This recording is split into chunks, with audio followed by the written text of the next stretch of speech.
मोदी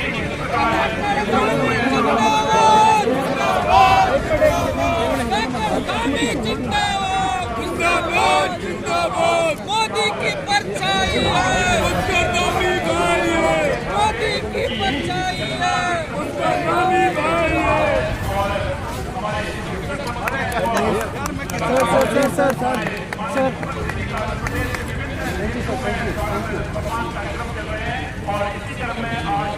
अभी हमारे बीच में डॉक्टर साहब हैं। मैं जानना चाहूँगा सर, आज जो यहाँ पे स्टॉल लगाई गई है, क्या क्या मुख्य प्राथमिकता रही है?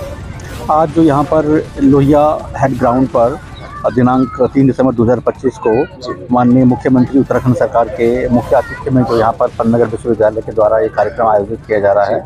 इसमें मूल तौर पे कृषि विभाग और पशुपालक बंधु और उद्यान विभाग से जुड़े हुए किसान लोगों के द्वारा प्रतिभाग किया जा रहा है जी। और आज यहाँ पर हमारे विभाग के द्वारा भी स्टॉल लगाया गया है। तो यहाँ पर हमारे द्वारा प्रचार प्रसार किया जा रहा है पशुपालन विभाग की विभिन्न योजनाओं का, जिसमें एक माननीय मुख्यमंत्री की राज्य पशुधन मिशन योजना है, उसका प्रचार प्रसार किया जा रहा है। इसमें पशुपालक बंधु के द्वारा अगर 5 गाय ली जाती हैं बैंक से लोन पे, या 10 गाय ली जाती हैं, या 2 भैंस ली जाती हैं, या 5 भैंस ली जाती हैं, या 1 खच्चर या 2 खच्चर या 10 बकरियाँ ली जाती हैं, जो भी पशुधन के लिए वो लोन लेता है बैंक से, उस लोन पे ब्याज पे 90% सब्सिडी मिलेगी। मतलब अगर आपको 7.5 लाख रुपए तक उसमें लोन मिल जाता है बैंक से, तो उसमें अगर साल का ब्याज मान लिया अगर 75,000 रुपये आया तो लगभग 68,000 रुपये राज्य सरकार देगी और 7,000 रुपये करीब पशुपालक को देना पड़ेगा। लगभग 1% ब्याज पे कर्जा मिल जाता है, वो योजना है। इसके अलावा जो है अन्य योजना जो पशुपालन विभाग की, उनका भी प्रचार प्रसार यहाँ पे किया गया है। और अभी हमने गत महीने में, अभी 4-5 दिन पहले हमारा कार्यक्रम खत्म हुआ। पूरे राष्ट्रीय स्तर पे ये खुरपका मुहपका बीमारी की रोकथाम के लिए जो है टीके लगाए गए पूरे जनपद में। और जनपद में 2,14,000 पशु जो गाय भैंस हैं उनको टीके लगाए गए और 46,000 भेड़ बकरियों को टीके लगाए गए। ये टीके साल में 2 बार लगाए जाते हैं। उसमें तेज बुखार हो जाता है, कई बार जो है बच्चा गिर जाता है, कई लगभग पूरी ब्याज के लिए दूध सूख जाता है, किसी प्रकरण में पशु का, गौवंश की या भैंस की डेथ भी हो जाती है। तो पशुपालक को उस हानि से बचाए जाने के लिए जरूरी है कि साल भर में 2 बार टीके लगाएं। अब अगले महीने हम जनवरी से जो है वो लंपी स्किन डिजीज होती है, पशुओं के शरीर पर दाने दाने होने लगते हैं, उसके टीके भी लगाएंगे। और आज के इसमें जो है कुछ पशुपालकों को जो है विभिन्न रोगों की संबंधित दवाएं भी दी गई हैं, और जो भी इनकी आवश्यकता थी उसके दवाएं दी गई। और मूल जो इस प्रकार की प्रदर्शन का जो ध्येय होता है वो ये होता है कि पशुपालन विभाग की योजनाओं का अधिक से अधिक प्रचार प्रसार किया जाए। उसमें भारत सरकार की योजनाएं हैं, राज्य सरकार की योजनाएं हैं और जिला प्रांत की योजनाएं हैं, उससे निरापन्न किया जाए। अभी आप देख पा रहे थे कि हमारे बीच में उन्नतशील पशुपालक जो थी, वो गाँव की मिसेज राणा थी, आप सुन पा रहे थे कि उनको हमने बैकयार्ड पोल्ट्री योजना के तहत जो है उनको देसी नस्ल की मुर्गियों के 50 मुर्गियाँ उपलब्ध करवाई। तो उससे वो अंडे रोजगार कर रही है। जैसे बता दें कि मेरे 20 अंडे रोज मिल जाते हैं, तो महीने का मैं 9,000 रुपये कमा देती हूँ। तो बहुत छोटे स्तर पर भी पशुपालन करने से, मुर्गी पालन करने से विशेष प्रयास किए बगैर हमारे यहाँ 3 किस्म की योजनाएं हैं। बहुत छोटे गरीब पशुपालकों के लिए भी हैं, संपन्न पशुपालकों के लिए भी हैं, बहुत बड़े पशुपालकों के लिए भी है। अभी माननीय मुख्यमंत्री जी के द्वारा एक और योजना यहाँ पर लॉन्च की गई है उत्तराखंड में, जिसको हम कह रहे हैं पोल्ट्री डेवलपमेंट पॉलिसी। उसमें यह है कि अगर कोई पशुपालक लेयर फार्म के लिए, यानी कि अंडे देने वाली मुर्गी फार्म को खोलना चाहता है, तो उसमें अगर वो 2 करोड़ 10 लाख रुपए तक का भी खर्चा आता है, बड़ा पोल्ट्री फार्म डालता है जिसमें वो 30,000 मुर्गियाँ पालेगा, तो उसमें जो है उसको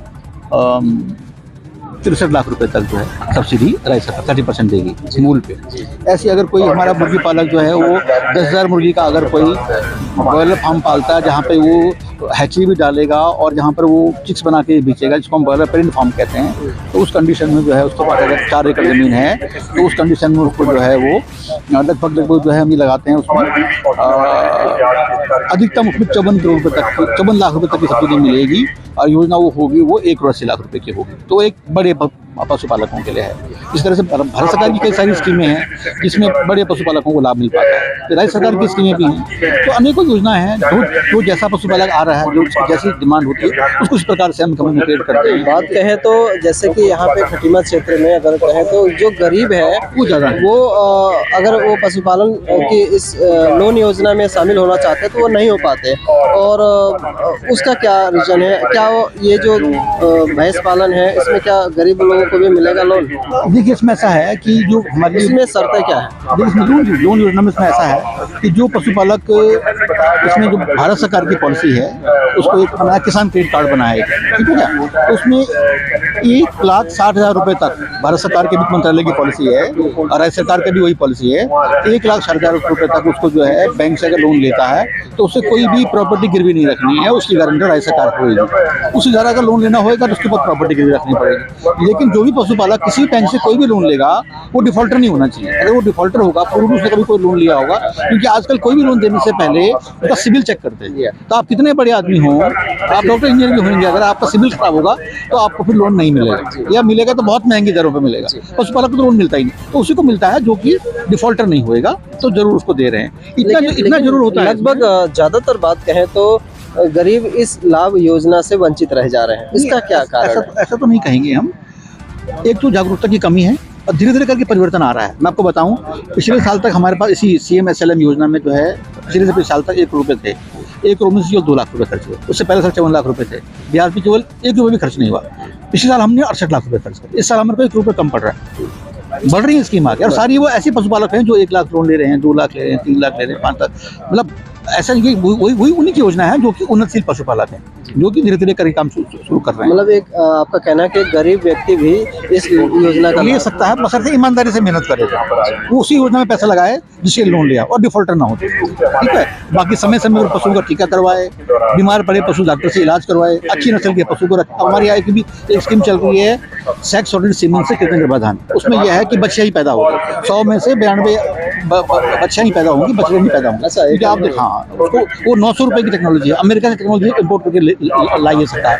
तो 900 रुपये में 500 रुपये माननीय मुख्यमंत्री जी दे रहे हैं, 300 रुपये जो हम जिला प्लांट से कर रहे हैं। पशुपालक को 100 रुपये की पड़ रही है, उससे काबिल कराएंगे तो ज़्यादा बेहतर रहेगा। लेकिन बात वही आ रही है कि अगर पशुपालक अगर सरकारी योजनाओं से जुड़ेगा नहीं, जागरूक नहीं होगा और अपने काम के प्रति ईमानदारी से लग के काम नहीं करेगा, तो लोन लिया भैंस के लिए, पैसे आए, शराब पे गए, कल जगह इस्तेमाल कर दिया, तो नुकसान खाएगा ना। तो हमको बहुत सिंसियरली कोशिश करनी पड़ेगी, तभी हमारा मुल्क आगे बढ़ेगा और धीरे धीरे ही बढ़ेगा। बैंक बहुत बड़ा लोन तो किसी नए पशुपालक को, गरीब पशुपालक को नहीं दे, लेकिन शुरुआत तो करें। शुरुआत के लिए यह है कि कुछ नहीं, किसान क्रेडिट कार्ड ही बना ले। किसान क्रेडिट कार्ड में छोटे मोटे खर्चे होते हैं, 2-4 हज़ार 10,000 रुपये, वो भी आप उसमें से ले सकते हैं। कार्ड हर एक का बन रहा है, किसी को मना बैंक कर ही नहीं सकता है। कृषि विभाग बना के दे रहा है, हमारा विभाग बना के दे रहा है, हर एक का बन रहा है। तो छोटे लोन लेना शुरू करेगा, बैंक में लेना शुरू करेगा, बैंक में से जान पहचान परिचय होगा, विश्वास जमेगा, तो काम आगे बढ़ेगा ना। अनजान आदमी को ऐसे पैसे नहीं फेंकता, धीरे धीरे आगे बढ़ेंगे। तो शुरुआत तो क्रेडिट कार्ड से कर ले, जुड़ना शुरू तो करे, प्रयास तो करे, ईमानदार प्रयास करेंगे तो रास्ता जरूर मिलेगा। धन्यवाद हमारे साथ जुड़े रहने के लिए। आपका नाम? मैं डॉक्टर आशुतोष जोशी हूँ, इस जिले का मुख्य पशु अधिकारी हूँ, पशुपालन विभाग का मुखिया हूँ। धन्यवाद हमारे साथ जुड़े रहने के लिए। आज हमारे चैनल में कैमरामैन धर्मवीर यादव के साथ ईश्वर सिंह की खास रिपोर्ट।